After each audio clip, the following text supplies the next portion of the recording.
Hello guys, आज हम देखेंगे बीएससी का फर्स्ट सेमेस्टर का मैथ्स का क्वेश्चन पेपर, जिसका सब्जेक्ट या कोर्स टाइटल कहें तो एनालिटिकल ज्योमेट्री है। ये हमारे अलग अलग यूनिवर्सिटीज़ में यूज़ आ सकता है इस एग्ज़ाम के क्वेश्चन पेपर का। तो देखते हैं, आइए पहले देखते हैं कि ये 3 आवर्स का टाइम है इसमें, और 3 आवर्स का टाइम है। मैक्सिमम मार्क्स 100 का है, 100 का होता है। और वहीं पर देखा जाए तो हमारे पास दो section, there are 2 sections in this question paper. Section A जिसमें कि शॉर्ट आंसर हैं, शॉर्ट आंसर टाइप क्वेश्चन है, और सेक्शन बी जिसमें कि लॉन्ग आंसर टाइप क्वेश्चंस हैं। और आगे बढ़ते हैं, चलिए नेक्स्ट क्वेश्चन पे चलते हैं कि क्वेश्चंस हमारे पास कैसे आते हैं। इसके लिए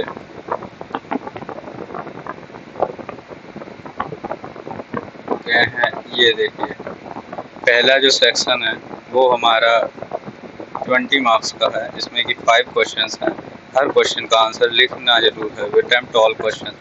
अगर आप इसको नहीं भी आते हैं फिर भी आप सारे लिखिए, इससे क्या होता है किसी हर एक क्वेश्चन में कुछ ना कुछ तो मार्क्स मिलेंगे। Each question carries 4 marks. 4 marks के लिए लगभग आपको 100 वर्ड्स तो लिखा ही है, मतलब लगभग आपको एक पेज का क्वेश्चन का आंसर तो लिखना ही है। तो पहला क्वेश्चन दिया है, find the equation of the asymptotes of the conic. ये इक्वेशन दी गई है, इसके हमें एसिम्पटोट की इक्वेशन फाइंड करनी है। दूसरा क्वेश्चन देखते हैं, prove that the diameter of a sphere always subtends a right angle at any point on the surface of the sphere. ये जो क्वेश्चन है ये बहुत अच्छा क्वेश्चन है। ये एक्चुअली हमारी 9th क्लास की जो मैथ्स की बुक है वहाँ से इन्होंने इस क्वेश्चन को लगा दिया है। वैसे देखा जाए तो डायमीटर से किसी भी एंगल पे अगर कोई हमारा एंगल बनता है और उसे हम जोड़ते हैं तो वो हमेशा 90 डिग्री होता है, बट ये यहाँ पर इन्होंने प्रूविंग के लिए पूछ लिया है। तो ये आप देख सकते हैं। अगले क्वेश्चन पे चलते हैं, चलिए।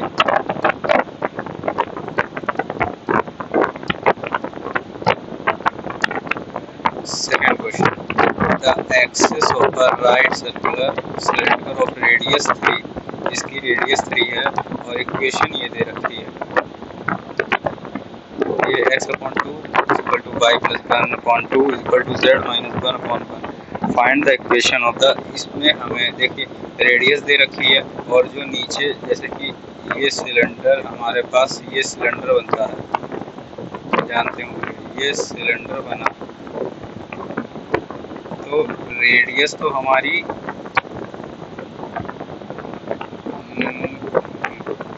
ये हमारी रेडियस हो गई। एक सेकेंड,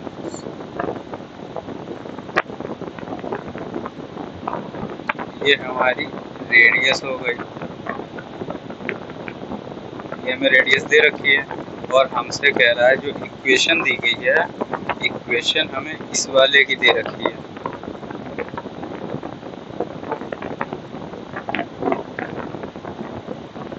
इक्वेशन हमें इसकी दे रखी है, इसकी।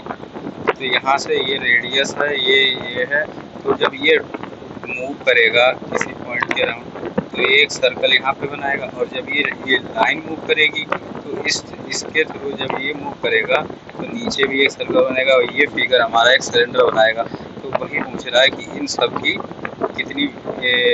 कितना वो होगा, इसकी सिलेंडर की इक्वेशन कितनी होगी। ऐसे ही चलिए आगे बढ़ते हैं, फिर नेक्स्ट क्वेश्चन पे देखते हैं। इसमें और में भी ऑप्शन आता है, इसमें ये फ़ायदा रहता है कि अगर आपको एक नहीं आता तो दूसरा तो आ ही जाएगा, या करने की कोशिश ही कर सकते हैं। जैसे कि फाइंड द इक्वेशन, इसमें भी हमें इक्वेशन फाइंड करनी है स्फीयर की, इसमें हमें स्फीयर की इक्वेशन फाइंड करनी है। Sphere which passes through the point alpha beta gamma and the circle x square plus y square plus equal to z, यानी कि ये हमारा ओरिजिन से है,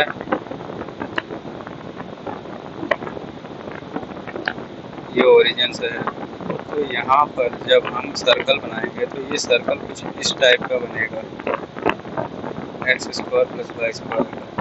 यहाँ पर ये ए वैल्यू होगी, ए कॉमा 0,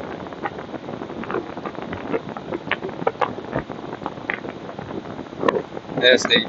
तो यहीं से पूछ रहा है कि हमें इक्वेशन ऑफ स्फीयर की बताओ। तो नेक्स्ट क्वेश्चन देखते हैं जिसमें कि दे रखा है प्रूव दैट द स्फीयर। हमें बताना है कि ये स्फीयर जो इसकी इक्वेशन ये दे रखी है, इज अ सेंट्रल कॉन्साइड।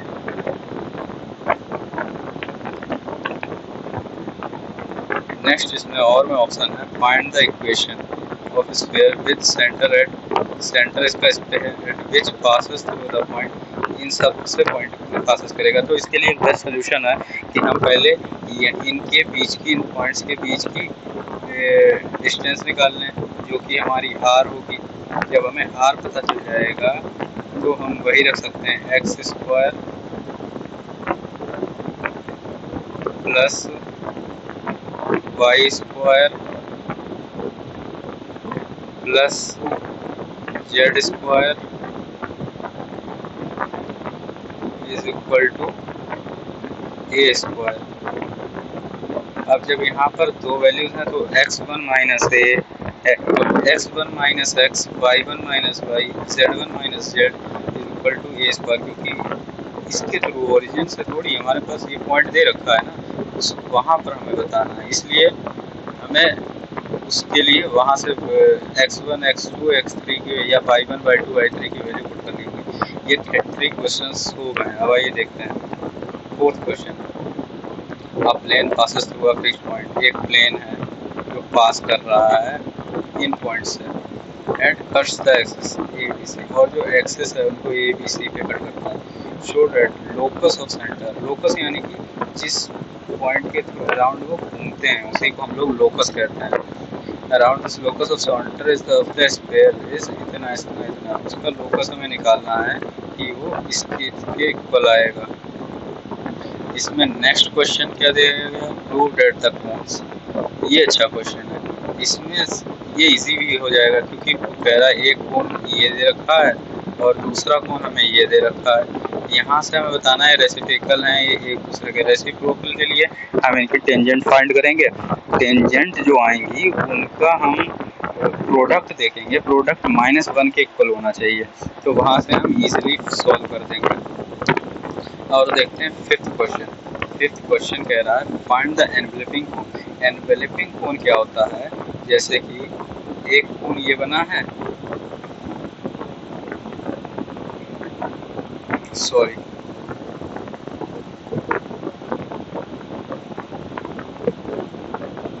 एक कोन ये बना है, तो यहीं पर देखोगे अगर इसको हम थोड़ा और एक्सटेंड करें और इस वाले लाइन को थोड़ा और एक्सटेंड करते हैं तो ये पीछे भी एक कोन आएगा। तो पीछे ये वाला कोन होता है उसे हम लोग एनवेलपिंग कोन कहते हैं। इस कोन को हम लोग जो पीछे हम किसी भी वैल्यू से निकालते हैं उसको हम लोग एनवेलपिंग कोन कहते हैं। यही हमारा हो जाता है एनवेलपिंग कोन, जिसकी वर्टेक्स इन्होंने दे रखी है 1,1,1 पे, यानी जो 1,1 है वो ये पॉइंट दे रखा है बी, ये पॉइंट। और ये जो कोन ये जो इक्वेशन दे रखी है ये हमारे ऊपर वाले कोन की दे रखी है, तो इसी को हम लोग रेसिप्रोकल कर देंगे, यहाँ से हमें एनवेलपिंग कोन निकल आएगी। अब देखते हैं नेक्स्ट क्वेश्चन। फिफ्थ के एक और में ही दिया गया, देखिए find the equation, equation find करनी है। Right circular cone whose vertex is at origin, vertex origin पे है, and whose axis is the line। अच्छा, जिनकी एक्सेस हमें ये दे रखी है और यहाँ से हमें वर्टिकल एंगल दे रखा है 60 डिग्री। अच्छा, वर्टिकल एंगल क्या होता है ये देख लेते हैं। जब हम कोई भी कोन बनाते हैं, लेट्स से ये कोन बनाया, एक सेकंड सॉरी यार, राइटिंग थोड़ी गड़बड़ है but you will manage, I hope.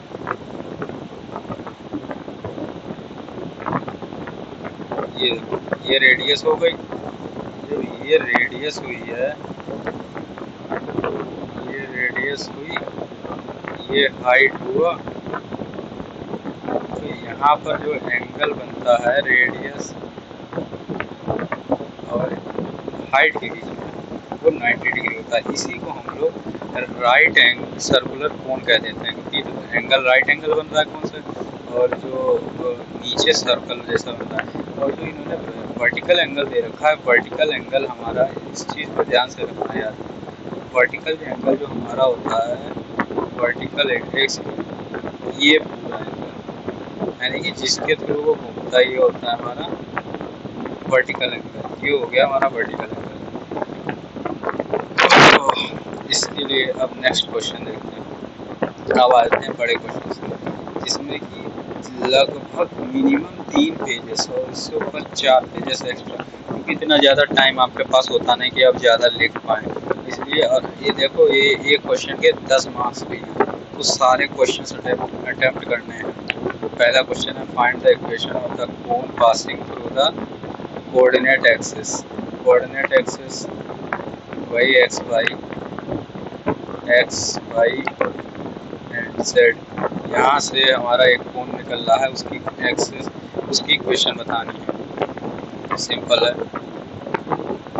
अगला है question, find that the conic, ये है कोन इज अ पैराबोला। ये बताना है, ये जो कोण हमें दी, ये कोई इक्वेशन दी गई है, वो पैराबोला है। अगर इसकी हमें एक्सिस बतानी है, अगर इसको ट्रेस कर सकते हो तो करो, वैसे ये क्वेश्चन मत ही करो क्योंकि ट्रेसिंग आ गई है। इसके लिए हमें बेस्ट ऑप्शन जाएगा कि जो पहला वाला क्वेश्चन था उस पर जाए। फिर आता है शो डेट द प्लेन। ये जो प्लेन दे रखा है टचेस हाइपरबोला, यानी कि हमें इसकी हाइपरबोला की पहले हम टेंजेंट को निकाल लेंगे। क्या निकाल लेंगे?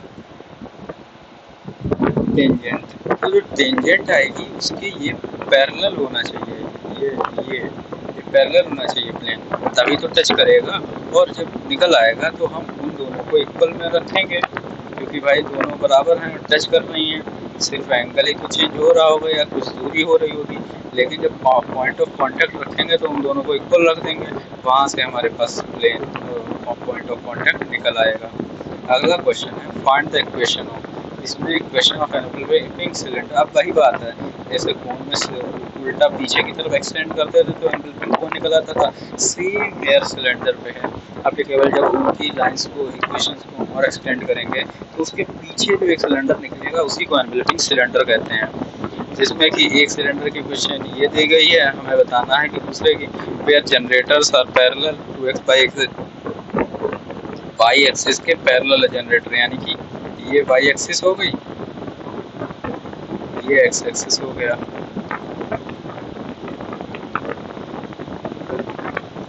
ये वाई, तो जो सिलेंडर है वो ऐसा पैरेलल है, पैरेलल है। अब ये डिपेंड करेगा इक्वेशंस को देख के कि ये इस साइड में है या यहाँ पे भी हो सकता है, यहाँ पे भी हो सकता है, यहाँ पे भी हो सकता है, तो ये सॉल्व करने से पता चलेगा। अब नेक्स्ट क्वेश्चन देखते हैं, 7 हो गया। 8, फाइंड द इक्वेशन। यहाँ पे हमें टेंजेंट प्लेन की इक्वेशन बतानी है, जो किसी पॉइंट, इस पॉइंट पे कोण हमारे पास ये दिया गया है, फाइंड कर लेंगे। इसलिए सिर्फ फॉर्मूला पुट करना है, बाकी सब बहुत इजी है। फिर यहाँ से find the equation of the pair of straight line, यहाँ से पेयर ऑफ स्ट्रेट लाइंस की इक्वेशन निकालनी है, पासिंग थ्रू द ऑरिजिन, जो ऑरिजिन से निकल, विच आर परपेंडिकुलर, जो परपेंडिकुलर हैं इस वाले इक्वेशन के। इजी है, अभी फॉर्मूला आएगा, हो जाएगा। नेक्स्ट क्वेश्चन देखते हैं, find the equation of a plane passing through these 3 point. Plane का इक्वेशन बताना है जो इन सबसे पास हो रहा होगा, सिंपल। नेक्स्ट क्वेश्चन देखते हैं, सो दैट टू स्क्वायर, एक स्क्वायर ये दे रखा है, एक स्क्वायर ये दे रखा है, ऑर्थोगोनल। ऑर्थोगोनल की एक प्रॉपर्टी होती है कि इन दोनों के टेंजेंट जो होंगे वो एक दूसरे को 90 डिग्री पे कट कर रहे होंगे। तो पहले हम इसकी टेंजेंट निकाल लेंगे, फिर इसकी टेंजेंट निकाल लेंगे, और यहाँ से हम उनके बीच का एंगल, उस दोनों के प्रोडक्ट मल्टीप्लाई में माइनस में रख देंगे, माइनस में निकल आएगा। फिर find the equation of the plane, हमें एक प्लेन की इक्वेशन निकालनी है, which cuts conicoids A in a conics whose center is at 2, point बताना है एक प्लेन की इक्वेशन जो इस कोनिकॉइड मतलब कोन को जिसका centre in a conic where centre है जिसका सेंटर ये हो, तो भाई हमें प्लेन की इक्वेशन बतानी है जो किसी कोन को जिसका सेंटर 2,1,3 है वो कट करे। फिर है प्रूव डेट द सर्कल, हमें करना है एक तो कि ये जो सर्कल है और ये दोनों मिलके एक ग्रेड सर्कल यानी कि बड़ा गोला बनाएंगे। वही simple and here guys, here is just a glimpse of the BSc first semester paper of the subject code analytical geometry, Hindi में विश्लेषिक ज्यामिति। और इससे आपको हेल्प मिलेगी ये BSc मैथमेटिक्स और BA मैथमेटिक्स दोनों के लिए बहुत ही फायदेमंद है। मतलब अब दोनों में ये पता चल गया कोन की इक्वेशंस आती हैं, फिर सर्कल की इक्वेशंस पूछ लेता है, टेंजेंट से ऑर्थोगोनल चीज़ों से क्वेश्चन पूछ लेता है, यानी कि क्वेश्चन सॉल्विंग कम है बट प्रूविंग ज़्यादा है। तो आप इससे पता चल गया कि आपको प्रूविंग पे ध्यान देना है। And here is guys, thank you. Next time मिलते हैं किसी और पेपर के साथ। Thank you, thanks for watching.